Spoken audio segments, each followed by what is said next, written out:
You're a hearing officer in a converted airplane hangar outside Yokohama, October 1950. The program that put you in this room has a name. Project Bluebird. The room is cold. A single overhead lamp. 2 guards by the door who don't meet your eyes. Across the table sits a man captured 3 weeks ago in a North Korean uniform. He thinks he's here to answer questions. He isn't. He's here to test whether a person can be made to answer questions he was never asked, in a way he will never remember agreeing to. 6 months earlier, in a Washington office almost nobody was told existed, an American intelligence agency put its name on paper to a program built around exactly that idea. This wasn't an accident. It wasn't a rogue officer improvising. It was authorized. In writing. On purpose. The Founding Memo is dated April 5, 1950. It went to the CIA's director, and it stated plainly that knowledge of the project should stay restricted to the smallest number of people possible.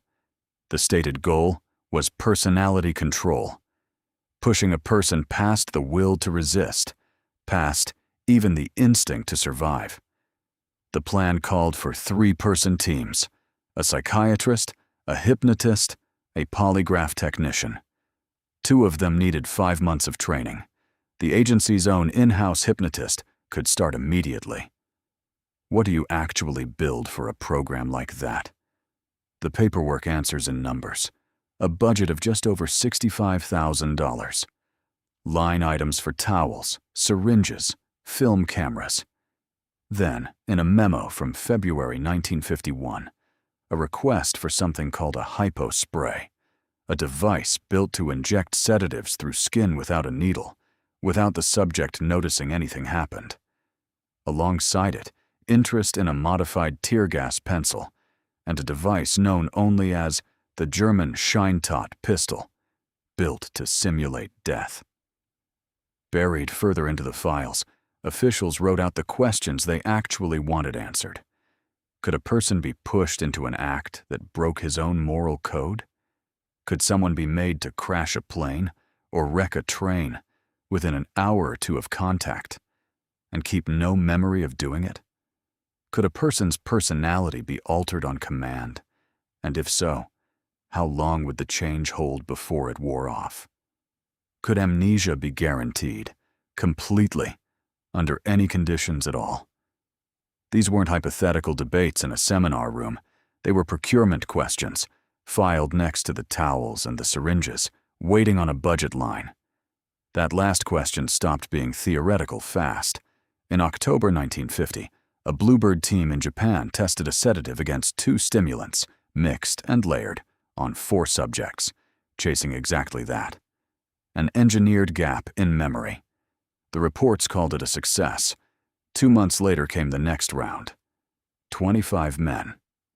North Korean prisoners of war, chosen, not captured randomly, for interrogation techniques the earlier tests had only sketched on paper. You're hearing about this now because the paperwork itself stayed buried for over 70 years. The documents confirming it only surfaced between December 2024 and April 2025, released through a National Security Archive collection built from more than 1,200 records. Some of what's in this video is, quite literally, less than 2 years old. If a story like this is new to you, this channel exists to keep finding the ones that are. The paperwork nobody put in a textbook. Stay for what comes next, because the justification behind Bluebird is stranger than the program itself. Here's the official reasoning, the one repeated in wartime newsreels narrated by a young actor named Ronald Reagan. American prisoners were coming home from Korea supposedly hypnotized by their captors, quietly rewired into weapons that could be switched on later. It's the plot of a 1959 novel, The Manchurian Candidate, and the 2 films made from it. The soldier who doesn't know what's been done to his own mind. The story took hold fast. It felt urgent enough to justify almost anything done in response. Korea is sometimes called the Forgotten War, squeezed between the Second World War and Vietnam in most classrooms, barely a chapter. The declassified files suggest that forgetting wasn't entirely an accident either. A war that's hard to remember is also a war that's hard to hold anyone accountable for. Except the CIA's own internal review never found the enemy doing it. In a 1983 deposition, chemist Sidney Gottlieb, who would go on to run Bluebird's successor program, MK Ultra, recalled being told that Chinese and North Korean interrogators hadn't used any sophisticated drug or hypnosis techniques at all. Their methods, he said, weren't esoteric.